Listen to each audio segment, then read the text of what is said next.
Back to Xylem learning. Xylem ലേണിംഗിന്റെ പുതിയൊരു ക്ലാസ്സിലേക്ക്, മലയാളം ക്ലാസ്സിലേക്ക്, ശ്രുതി ടീച്ചറിന്റെ ക്ലാസ്സിലേക്ക് സ്വാഗതം. അപ്പോ ഇന്ന് പരീക്ഷ അടുത്തിരിക്കുന്ന സമയത്ത് നിങ്ങൾ നോക്കി നടക്കുന്ന ചില ചോദ്യങ്ങളുമായിട്ടാണ് ഞാനിവിടെ വന്നിരിക്കുന്നത്. എൻ്റെ പേര് ശ്രുതി എന്നാണ്, എല്ലാവർക്കും അറിയാമെന്ന് വിചാരിക്കുന്നു. അപ്പൊ നമുക്ക് പരീക്ഷയെ ചിരിച്ചുകൊണ്ട് നേരിടുന്നത് എങ്ങനെയാണെന്ന് നോക്കാം അല്ലേ?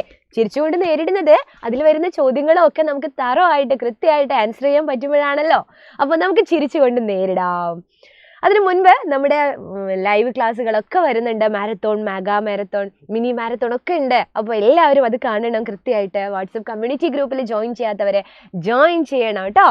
അപ്പോൾ ഇതിൻ്റെ താഴെ കൂടെ നമ്മുടെ സ്ക്രോൾ പോകുന്നുണ്ട്. ഓരോ ക്ലാസ്സിൻ്റെയും സ്ക്രോൾ ഇതാ ഇങ്ങനെ പോയിക്കൊണ്ടിരിക്കുന്നുണ്ട്. അത് നമ്മുടെ ബാച്ചിലേക്ക് ജോയിൻ ചെയ്യാനുള്ള ഒരു നമ്പറൊക്കെ അതിലുണ്ടാവും.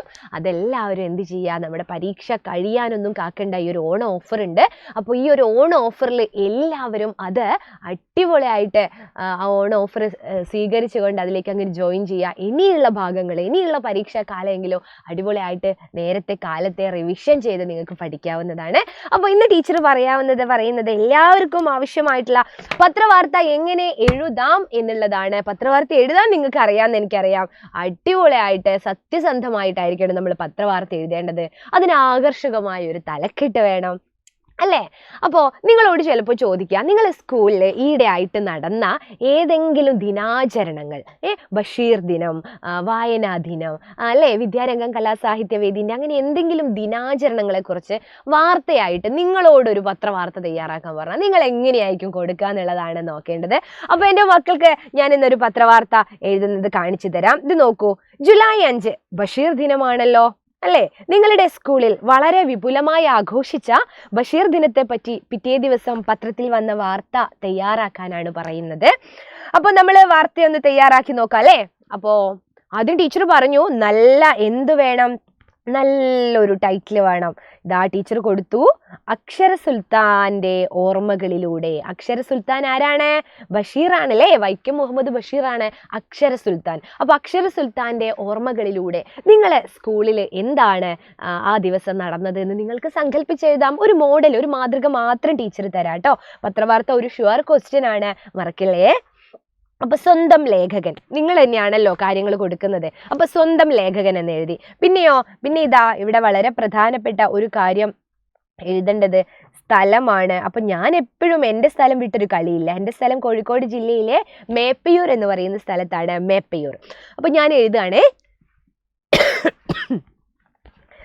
GVHSS മേപ്പയൂർ സ്കൂളിലെ വിദ്യാരംഗം കലാസാഹിത്യ വേദിയുടെ ഭാഗമായി വളരെ വിപുലമായി ബഷീർ ദിനം ആചരിക്കുകയുണ്ടായി.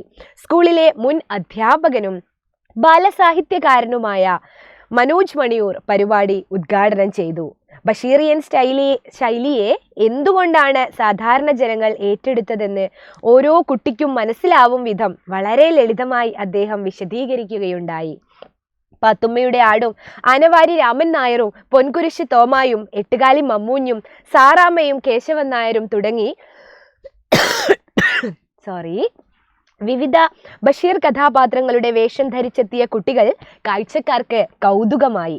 ആ ദിവസം നിങ്ങൾ അങ്ങനെ ബഷീറിന്റെ പല കഥാപാത്രങ്ങളായിട്ട് പോകാറില്ലേ? അതൊക്കെ നമുക്ക് അങ്ങനെ എഴുതാം. ബഷീർ ഡോക്യുമെന്ററി പ്രദർശനവും സിനിമാ പ്രദർശനവും നടന്ന പരിപാടിയിൽ വിദ്യാരംഗം കലാസാഹിത്യവേദി കൺവീനർ സുജയ ടീച്ചർ നന്ദി പറഞ്ഞു.